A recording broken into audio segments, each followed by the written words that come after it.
After a neck and shoulder injury, my migraine attacks became more frequent and more intense. My go-to treatments, just over-the-counter painkillers and ice, were no longer working. I knew I had to find better treatments, which meant advocating for myself with my doctors. I had a terrible migraine attack a while back. That was so bad, my husband had to pick me up from work and take me straight to ER. They were stroke-like symptoms. My speech slurred, my arm and my hand went numb. After that experience, I realized something significant had to change. Around the time I turned 40, things started to dramatically change. I was suddenly having multiple attacks per week and new and worsening symptoms. I was just completely overwhelmed all the time. Over the years, the attacks slowly became more frequent, but it wasn't until shortly after the birth of my third child that I saw how badly migraine had progressed. It was obvious that something had to change because every aspect of my life was now being impacted by migraine. As my migraine chronified, I started getting new triggers. I became extremely sensitive to smells, food, weather changes.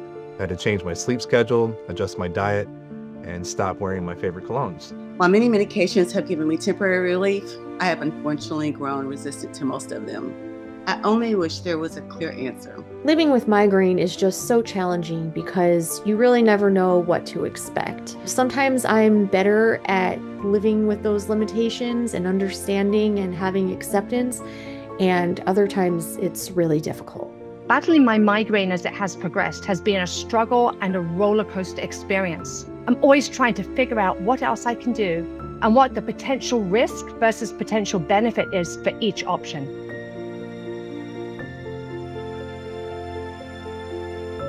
When my treatment methods were no longer working, it resulted in losing my career, time with my family, and my quality of life. It was clear that I had to be proactive in advocating for myself, getting professional help, and find ways to manage migraine more effectively.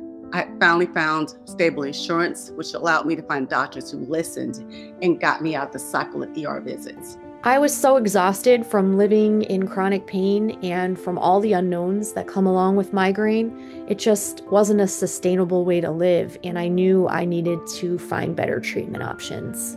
At first, I became more proactive to try and reduce the impact on my family. Now, it's also for myself though, because I know that I'm worth it. It's a very sensitive topic. I find myself apologizing to my family during the attack, and we've had to discuss how they can help to reduce my triggers and also support me during my attacks.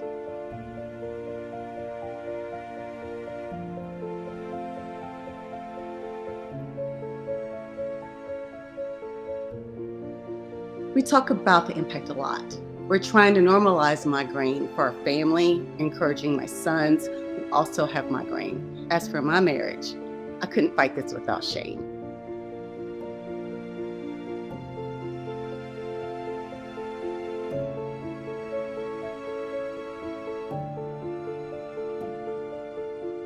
Both of my daughters, who are now teenagers, also have migraine. So we talk a lot about how taking care of ourselves is not negotiable.